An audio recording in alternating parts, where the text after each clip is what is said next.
Good morning everyone. আজকে দেখো আমি রান্নাঘরের থেকে ভিডিওটা স্টার্ট করছি। এই যে আমার শাশুড়ি মানে আমার মামুনি সবজি কাটছে আর মাছ ভিজিয়ে রেখেছে, আর আমি রান্নাটা বসিয়ে দেবো। প্রথমে আমি কাতলা মাছগুলো ভেজে নিচ্ছি। আজকে কাতলা মাছ বেগুন আলু বড়ি দিয়ে ঝোল হবে, আর হবে কাঁচা টমেটোর চচ্চড়ি। মামুনি ওইদিকে কাটাকুটি করছে, তাই আমি মাছ ভাজাটাও বসিয়ে দিয়েছি। দেখো আমার মাছটা সুন্দর ভাজা হয়ে গেছে, আমি নামিয়ে রেখে দিলাম। এবার ওই তেলের মধ্যেই ভেজে নেব বড়ি। আর আরেক সাইডে বসানো হয়েছে আলুর দম, এটা হলো রাতের তরকারি। বড়িগুলো ভাজা হয়ে গেছে তুলে রেখে আলুগুলো আমি হালকা লাল লাল করে ভেজে নেব। আলুগুলোই যখন একটু লাল রং চলে আসবে তখন আমি একেবারে জিরে ফোড়ন দিয়ে দেবো কেটে রাখা বেগুনগুলো।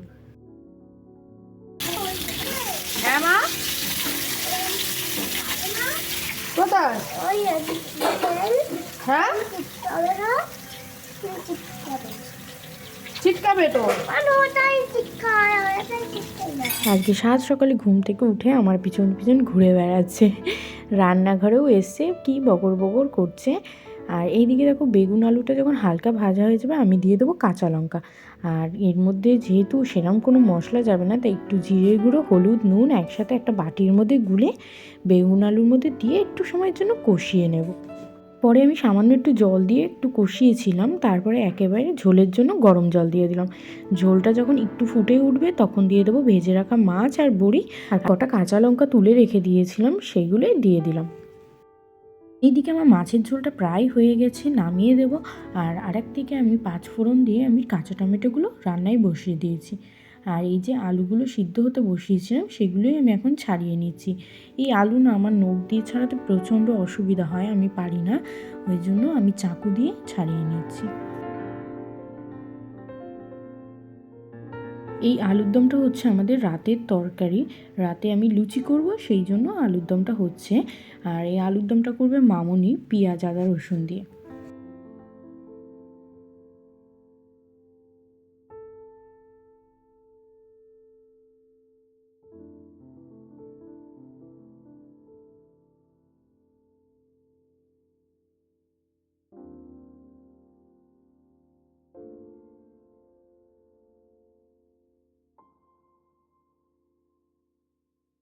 এদিকে আমার আলু ছাড়ানো হয়ে গেছে, মামুনি রান্নাও বসিয়ে দিয়েছে। কড়াইতে সর্ষের তেল গরম করে গোটা গরম মশলা শুকনো লঙ্কা ফোড়নে দিয়ে পেঁয়াজগুলো ভাজতে দিয়ে দেবে।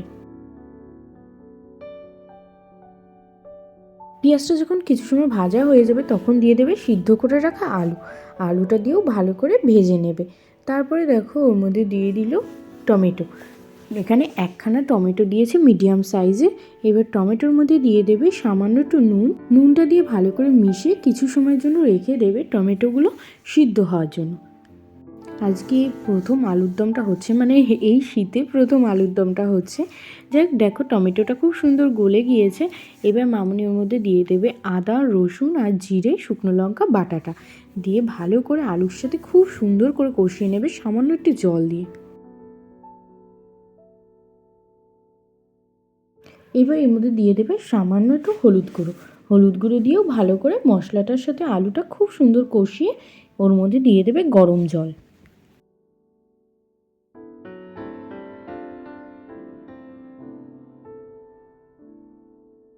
জল দিয়ে মামুনি কিছু সময় ঢেকে রেখে দেবে। তারপরে যখন আলুগুলো পুরোপুরি সিদ্ধ হয়ে যাবে তখন একটু গরম মশলার গুঁড়ো দিয়ে নামিয়ে দেবে। মামুনি রান্নাও কমপ্লিট হয়ে গেছে, আমি উপরে এসে স্নানটাও কমপ্লিট করে নিয়েছি।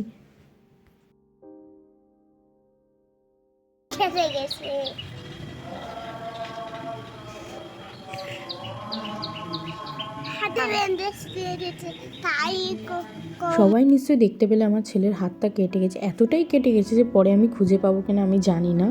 যাই হোক, ওর খাওয়া দাওয়া করিয়ে আমি আমার খাবারটা নিয়েও চলে এসেছি। আর এটা হলো কালকে আমার কাকিমা পাঠিয়েছিল ভোগ, মানে প্রসাদ, সেইটাই আমি আর রায়ান একটু একটু করে খেয়ে তারপরে দুজন মিলে একটুখানি ঘুমিয়ে নিয়েছিলাম। আর ঘুম থেকে উঠে দেখো ব্যথা, তাই না? হ্যাঁ, তাহলে খুলে দিই? খুলবো না? আচ্ছা আচ্ছা, বাবাই আসলে দেখাবো তো।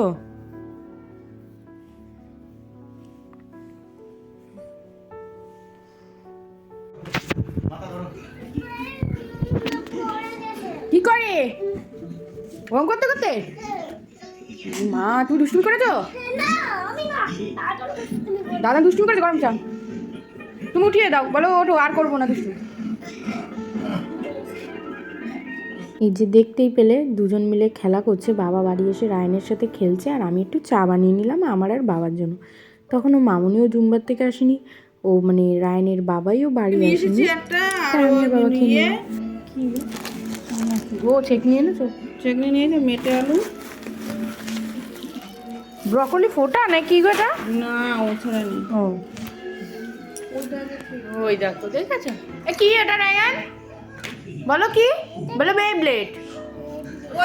রায়নের ঠাম্মি কিছু বাজার করে এনেছে, আমি বলেছিলাম আগের দিন ব্রকলি আনতে, ব্রকলি এনেছে আর ওই যে রায়নের খেলনা এনেছে বেব্লেড, এই নিয়ে খেলছে। আর রায়নের বাবার আর রায়নের ঠাম্মির জন্য একটু চা বানিয়ে দিলাম আর পুরো খাটে সংসার বিছানা।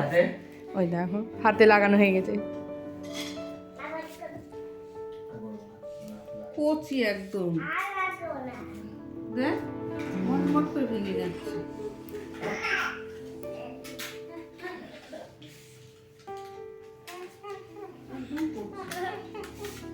রায়নের দিকে বাবার সাথে খেলছে আর ওর ঠাম্মি শাক বাটছে, আর আমি চলে আসলাম রাতে লুচি হবে তাই একটু ময়দা মাখতে। আজকে ভেবেছিলাম একটু সাদা লুচি করব, কিন্তু হয়নি কেন জানি না, সেই লালই হয়ে গেছিলো। আমি যার জন্য চিনিও দিইনি, আমি দুধ দিয়েছিলাম তাও হয়নি।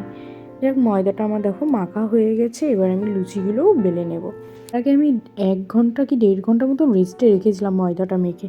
এই যে আমার বেলাও হয়ে গেছে, আমি লুচিগুলো সুন্দর করে ভেজে নেব।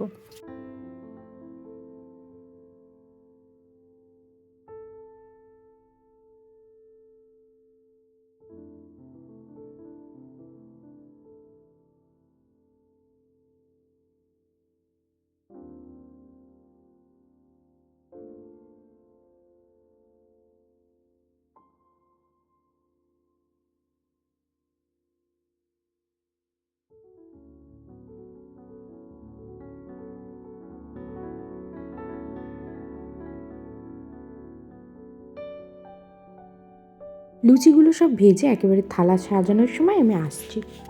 আজকে এই থালাটা সাজাচ্ছি, এটা আমার জন্য না, আমার বরের জন্য সাজাচ্ছি। তাই সুন্দর আমি মানে এই ফার্স্ট টাইম মানে এত সুন্দর গরম গরম লুচি দিয়ে আমি সাজাতে পারছি। গরম লুচি বলতে ফুলকো লুচি দিয়ে, তাছাড়া অন্য সময় আমার লুচিগুলো সব চেপটেই যায় সাজানোর আগেই। যাই হোক, এদিকে একটা বাটিতে আমি আলুর দমও তুলে নিচ্ছি। কেমন হয়েছে একটু বলো, আমাদের কিন্তু খুবই ভালো লেগেছিলো। আলুর দমটা যে এত সুন্দর হয়েছিল, মনে হচ্ছিল আমরা চিকেন খাচ্ছি, এত টেস্ট হয়েছিল। যাই হোক, সবাইকে তাহলে শুভরাত্রি।